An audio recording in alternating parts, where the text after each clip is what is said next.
Hello mga idol. Andito pala tayo ngayon mga idol sa elevated tank. Itong dalawang elevated tank na to, ayan. Taon-taon pala mga idol na nilinisan namin to. Ayan. Tsaka pag nilinisan to, hindi pwedeng sabay-sabay. Tsaka halimbawa ito yung lilinisan, kailangan mabawasan ng tubig to. Kahit mga lalim yan, kahit mga 1 meter, pwede na yan. At bago pala linisan yung mga idol, yung elevated tank na yan, may sinasara mo na yan na valve. Tuturo pa idol.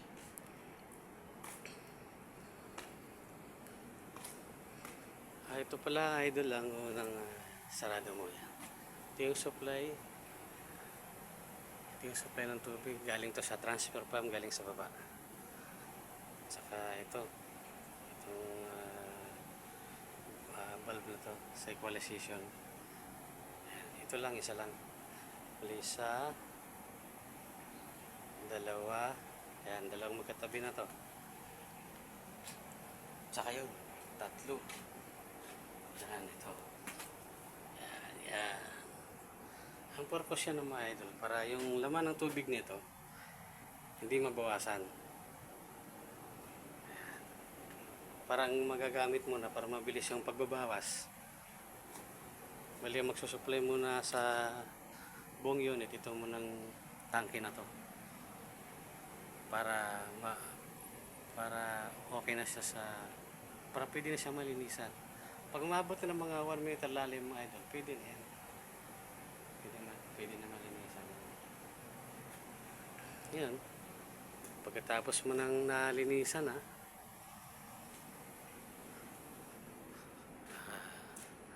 pag malinis na yung loob,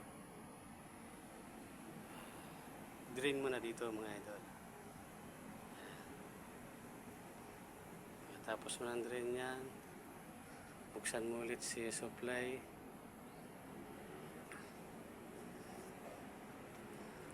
Ayan. Para malagyan ng konting tubig or lagyan nyo ng tubig na kahit mga ilang balde, malinisan ng maigi.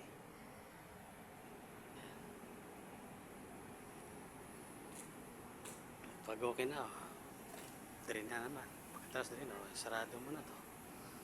Pag talagang malinis na, ito yung pinaka-drain niya eh. Yan. Yan lang mga idol. Kung sa kabila mga idol, halimbawa, kung maglinis ka rin, maglinisin yung kabila, kung ano yung ginawa dito, ganun din yung ginagawa dun sa kabila. Yan lang mga idol. Thank you.